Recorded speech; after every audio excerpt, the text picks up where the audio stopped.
Evan, kumusta ang new team for this coming season sa Phoenix? Yeah, it's a smooth transition naman. They welcomed me with open arms, and I know some of them. I played against most of them as a college or high school, and yeah, they're very nice to me. And I love Coach Willie, the coaching staff, the managers. So they're really very welcoming, very warm.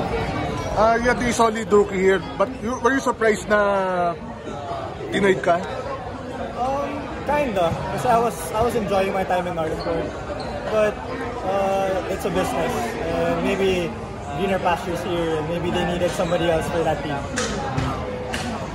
So far, musta ang transition from Northport to Phoenix? You recently played tune-up games. Musta yung...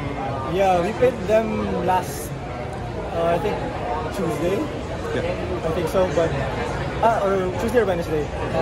Tabla kami. It was good to see some faces. Kuya Calvin, Josh, Cade, James, Jerick, Fran.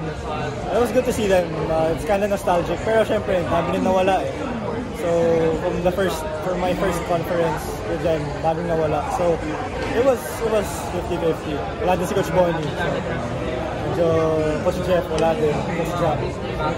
Medyo happy for them that they're in different teams.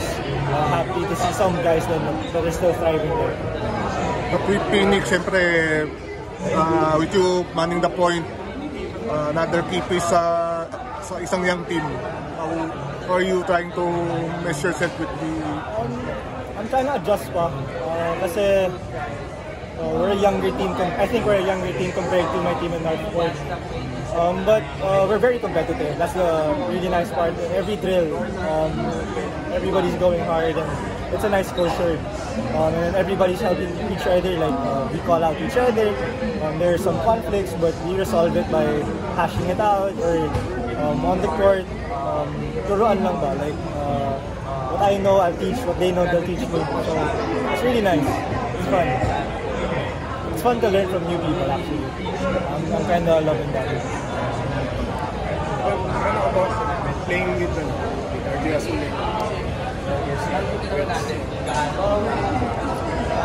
Our tune-up against Northport, Kuya RJ, the captain, he scored like 5 straight points, and I think I was on pass with him, so I was kind of, yes, better than that. So that was fun. Pero si RR kasi is injured, but looking forward also.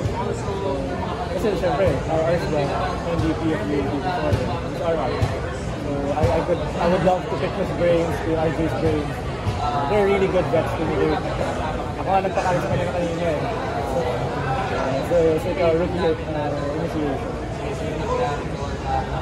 Evan, given yung situation ng Northport ngayon na a new team will be coming in, tingin mo ba mas napaganda pa yung situation mo na na-trade ka sa... I really wouldn't know.